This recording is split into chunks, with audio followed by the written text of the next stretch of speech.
So, driving up to Kirkby Sigston, and in theory there is a castle up here somewhere called Sigston Castle, or there was, fine old brick buildings. And so we're in North Yorkshire, which is actually the medieval borough of North Riding, which doesn't exist anymore. Now it's called North Allerton, I believe. And you can see it's a little more rolly here. I'm not sure if we're officially in the Yorkshire Dales, but the ground is not as flat. And we are in Yorkshire near York, where the Vikings certainly were originally. So I'm back, I've made a U-turn, and I've just spoken to a woman, and I told her I've been looking for the remains of a castle. She said, "What? A castle?" She said, "Do you know what it's called?" I said, "It's called Sigston Castle." She said, "No, I have no idea." So we're going to follow the map and see what happens. So the GPS is telling me to go into this possibly public bridle path in 1,000 feet. Okay, we're going to try it.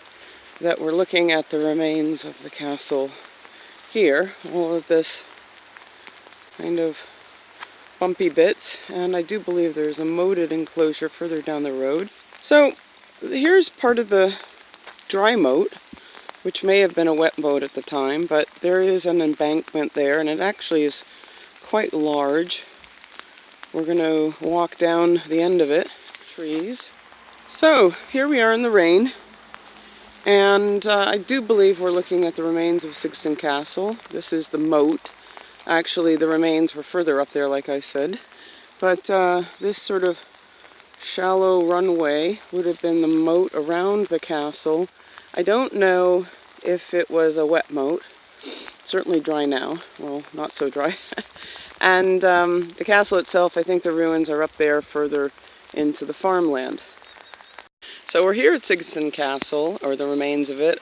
This is the very small amount that's actually pointing onto the road near public land.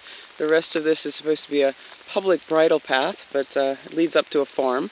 So I'm going to talk about Sigston Castle now, because it was a real castle, and you can't really see very much of it at the moment, but it seems to have been substantial enough. So let's try telling about it while on film.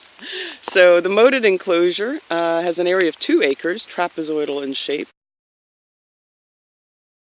So the Sigston family can be traced in Sigston Manor from some time before the castle was built.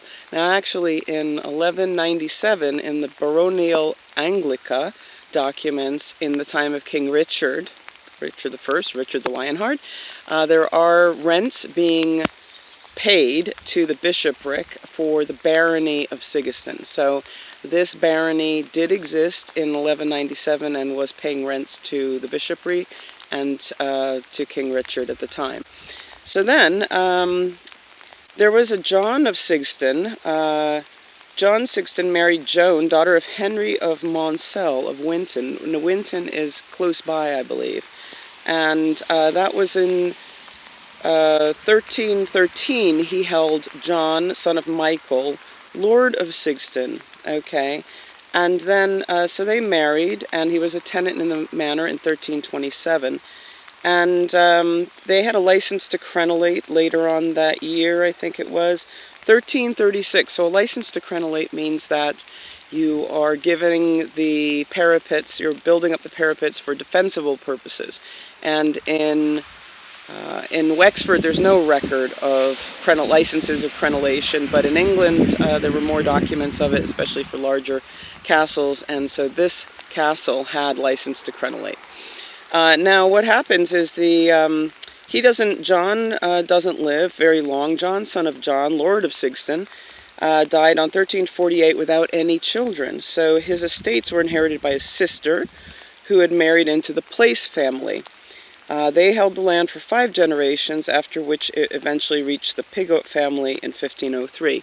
Another interesting fact about this castle was that it was actually owned at one point by Charles Landon, and he was married into Mary Tudor, the sister of Henry VIII.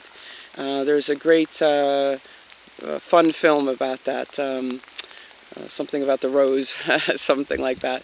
At any rate, so Charles Landon did own this castle briefly, and of course it is in decline. There's nothing left here.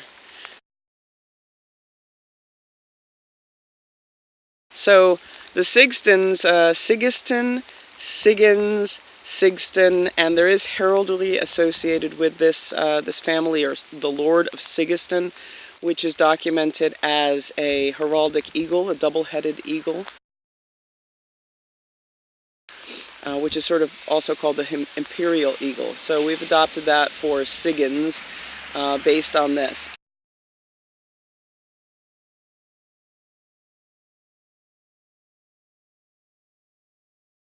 We don't really know where this particular branch came from. We're right near York, or fairly near York in Yorkshire, so the original Siggins may have been a settlement from the Jorvik Vikings.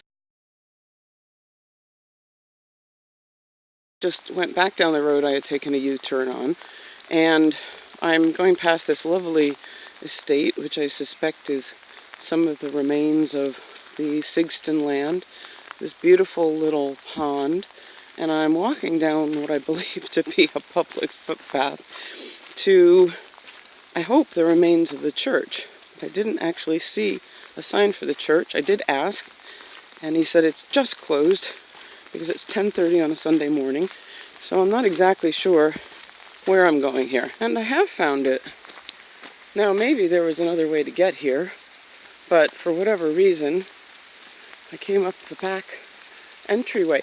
So that's very interesting, because here I am at the church, and here I am on the private drive, or public, private, I'm not quite sure, past that lovely manor house, which I suspect is the modern lands of Sigginston, or the remains of the lands of Sigginston. And here's St. Lawrence Church, which was built in the 12th century. So again, did our Sigginses of Sigston worship here? Let's see, I don't think it's open. Well, this is a lovely place. It's kind of my sized church, small, old, and been in use for a long time, I would imagine. So I'll walk back out the way I came shortly, through a lovely graveyard. We have not found where any of the Sigginses were buried in Wexford. Just town is called Kirkby Sigston, or Kirkby Sigston.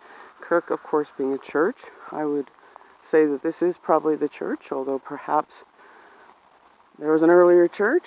But if this is 12th century and Lord Sigginston is here in the 12th century, as is evidenced by our documents in 1197 with Richard, then the castle, I think, is over there. Little footnote, first of all, the fact that they've put a portaloo next to the 12th century church is very welcome, and I think a very practical approach to the fact that there's probably no plumbing in that tiny little church, nor should there be if it is 12th century.